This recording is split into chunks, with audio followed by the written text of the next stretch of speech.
पाकिस्तान में एक पत्रकार पर बैन लगाने का फैसला नवाज सरकार के लिए उल्टा पड़ गया है। इस फैसले के बाद पाकिस्तानी मीडिया ने एकजुट होकर नवाज सरकार को घेर लिया है।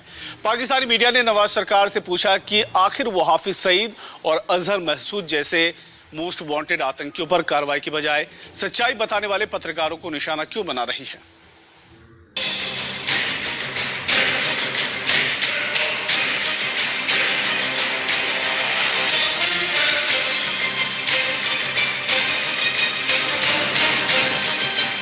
पाकिस्तानी मीडिया ने नवाज सरकार को घेरा। इतने सख्त जो सहाफियों के ऊपर इतने सख्त क्रिटिसिज्म जो आता है just for doing their job, क्यों? आतंकियों के बजाय पत्रकार पर कार्रवाई क्यों? इंटेलिजेंस एजेंसीज इनको बचाते रहे हैं, इनको प्रोटेक्शन देते रहे हैं। ये तो कोई नई बात तो नहीं है जो उस खबर में बताई गई। अमेरिका ने भी कहा कार्रवाई हक्कानी नेटवर्क पर करें, मीडिया पर नहीं।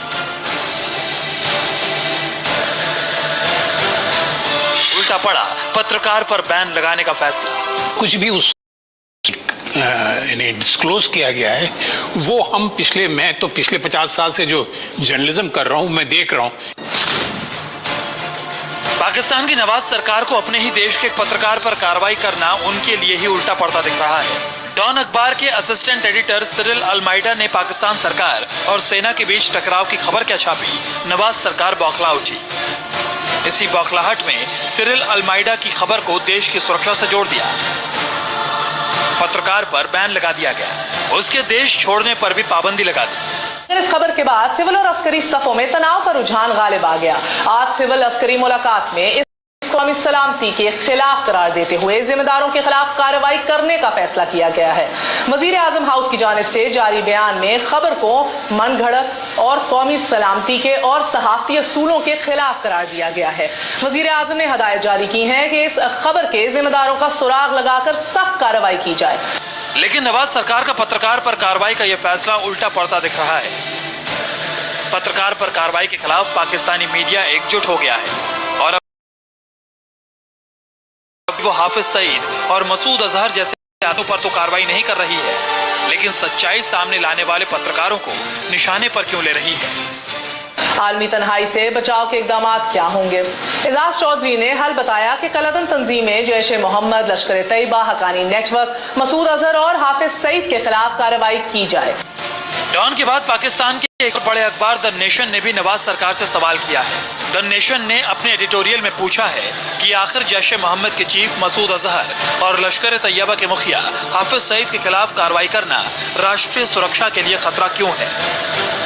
द नेशन ने लिखा है, डॉन अखबार के रिपोर्टर सिरिल अलमाइडा की रिपोर्ट को सरकार ने मनगढ़ंत बताया, लेकिन सरकार और आर्मी ने कल की मीटिंग में इसकी कोई सफाई नहीं दी कि क्यों पाकिस्तान में प्रतिबंधित संगठनों की मौजूदगी को नकारा जा रहा है, या क्यों मसूद अजहर और हाफिज सईद के खिलाफ कार्रवाई देश की सुरक्षा के लिए खतरा है, या क्यों पाकिस्तान दुनिया में तेजी से और ज्यादा अलग थलग पड़ता जा रहा है। दरअसल डॉन अखबार के अलमाइडा ने भारत के सर्जिकल स्ट्राइक के बाद पाकिस्तान सरकार में मची खलबली पर 6 अक्टूबर को एक रिपोर्ट छापी थी। इस रिपोर्ट में सरकार और सेना के अफसरों के बीच एक हाई लेवल मीटिंग का जिक्र था। खबर के मुताबिक शरीफ सरकार ने सेना को आतंकवाद के समर्थन के चलते पाकिस्तान के अलग थलग पड़ने के बारे में आगाह किया था। सरकार की तरफ से कहा गया कि सेना हाफिज सईद, मसूद अजहर जैसे आतंकी आकाओं के खिलाफ कार्रवाई करे। इस मीटिंग में इस बात को लेकर पाकिस्तानी सेना और नवाज सरकार के बीच टकराव की खबर अखबार ने छापी। पाकिस्तान में सरकार और फौज को लेकर पीछे छिपी थी वही हकीकत जब एक पत्रकार ने सामने लाने की कोशिश की तो पूरी पाकिस्तान सरकार, पाकिस्तानी फौज और वहां की बदनाम खुफिया एजेंसी ISI भी इस पत्रकार के पीछे पड़ गई। उस पर बैन लगा दिया गया। लेकिन पत्रकार पर बैन लगाने के इस फैसले के बाद नवाज सरकार अपने ही घर में अपने ही देश के मीडिया से घिर गई, क्योंकि जिस पत्रकार ने यह खबर छापी थी वो पाकिस्तान के एक जाने माने और बेहद ही भरोसेमंद पत्रकार माने जाते हैं। यही वजह है कि जब पत्रकार पर कार्रवाई हुई तो न सिर्फ पूरा पाकिस्तानी मीडिया एकजुट दिखा, बल्कि पाकिस्तान की नवाज सरकार के इस फैसले की प्रतिक्रिया दी गई। मैंने सरवाइव किया है क्योंकि मैंने जो भी बात हमेशा कही है या लिखी है उसका मेरे पास सबूत मौजूद होता है। सबूत मौजूद है तो किसी को घबराने की जरूरत नहीं। मेरा तो यही तजुर्बा रहा है। खबर एक्चुअल अंदर वो करेक्ट है, साबित हुई है। एंड है आला सतही इजलास 4 तरदीदी बयानात पीएम हाउस से आ रहे हैं और समझाया जा रहा है सहाफियों को कि सहाफत कैसे होनी चाहिए। थ्रिल की क्रेडिबिलिटी और डॉन की क्रेडिबिलिटी इस्तेमाल हुई है और सारी दुनिया को पता है कि थ्रिल जैसे रिपोर्टर की खबर गलत नहीं हो सकती और डॉन में खबर छपने से सनसनी पे अफवाहों पे नहीं छप सकती। बिल्कुल पूरी दुनिया को पता है कि पाकिस्तानी सरकार, उसकी सेना और उसकी खुफिया एजेंसी हाफिज सईद, मसूद अजहर और सैयद सलाहुद्दीन जैसे आतंकियों की सरस्त है। भारत जमाने से ये दावे करता आ रहा है कि भारत में जितने भी आतंकी हमले हुए हैं उनमें इन्हीं आतंकियों का हाथ है। बात चाहे संसद पर हमले की हो, मुंबई में 26/11 अटैक की या फिर हाल फिलहाल हुए पठानकोट और उरी में हमलों की, सभी हमलों में इन्हीं आतंकवादियों के संगठनों का हाथ है। लेकिन पाकिस्तानी हुकूमत इसे हमेशा से सिरे से खारिज करती रही है। लेकिन अब पाकिस्तानी मीडिया में भारत के को खुलेआम माना जा रहा है कि पाकिस्तानी हुकूमत और उसकी एजेंसीज इन आतंकियों को सपोर्ट करती है।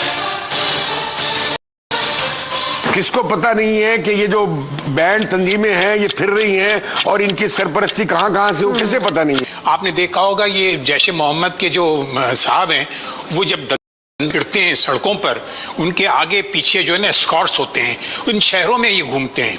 तो ये तो सब पता है कि इंटेलिजेंस एजेंसीज इनको बचाते रहे हैं, इनको प्रोटेक्शन देते रहे हैं। ये तो कोई नई बात तो नहीं है जो खबर में बताई गई है। कालेदम तो गए जो ऑपरेट करे नए नामों के साथ, चाहे वो जैश मोहम्मद हो, चाहे लश्कर जंगवी हो, इनके खिलाफ एक्शन, लेकिन हम समझते हैं कि उनका मुकम्मल सफाया होना चाहिए। इतना ही नहीं, अब तो अमेरिका ने भी नवाज सरकार को दो टूक लहजे में कह दिया है कि उसे कार्रवाई ही करनी है तो हक्कानी नेटवर्क पर करे, ना कि अपनी देश की मीडिया पर।